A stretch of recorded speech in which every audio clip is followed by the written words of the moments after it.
N'importe quel cornichon à moignon peut en voler. Ce qu'on recherche, nous, a énormément plus de valeur. Une fois de temps en temps, tous les fermiers de la vallée se rassemblent. Fiche le camp. Ils sont furieux, désagréables. Ils veulent se débarrasser de leur nourriture pour pas qu'on en profite. Leur maïs le plus sucré, leurs carottes les plus croquantes, leurs radis les plus exquis. Ils emportent tout ça dans un endroit central, quelque part ici en ville, où ils les gardent de l'aurore au crépuscule. Et c'est là qu'on va frapper. Entrer là, ça doit pas être facile. Il n'y a ni porte ni barrière nulle part. Ils vous invitent à entrer en souriant. Entrez, venez. C'est ouvert à tout le monde. Ils vont pas nous entendre. Non, il y a un groupe sur place qui joue de la musique folklorique absolument médiocre.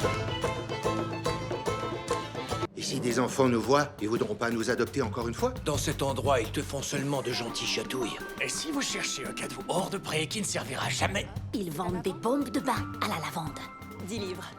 C'est quoi cet endroit absolument magique? Ils l'appellent le marché fermier. Marché que le moustachu a méticuleusement recréé sur ce plan. Ok, donc, les dés à coudre sont les fruits, les bobines de fil, les légumes. Les plots à épingles représentent le temps d'ensoleillement selon les prévisions de demain. Prévisions que j'ai notées au cours des 6 dernières fins de semaine, excluant samedi dernier, que j'ai estimé trop nuageux pour la saison. Le moustachu, on s'en fiche. Oh, très bien, parfait. Oh.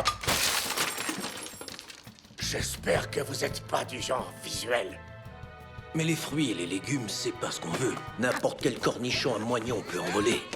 Ce qu'on recherche, nous, a énormément plus de valeur. Au beau milieu de ce marché, juste en face de l'eau de coco et à 2 étals des cuillères de bois, se trouvent les joyaux de la couronne. Notre cible, les fruits séchés. Des fruits chez C. Pourquoi on voudrait voler ça? Ça a l'air dégueu. Ça dure une éternité, et ça a seulement 1/8 de la taille d'un fruit frais. Mais avec la même valeur nutritive. C'est facile à transporter et absolument intraçable. C'est très bon.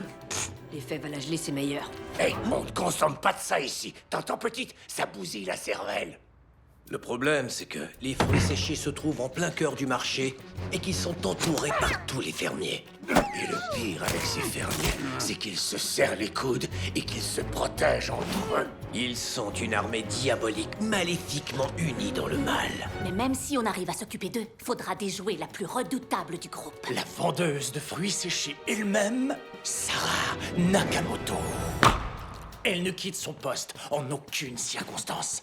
Mais Sarah Nakamoto a un talent d'Achille. Et ce n'est pas celui de son corps. Son talon d'Achille proverbial est le fils du fromager de l'autre côté de l'allée, William Pemberley. Il est le seul à pouvoir attirer son attention.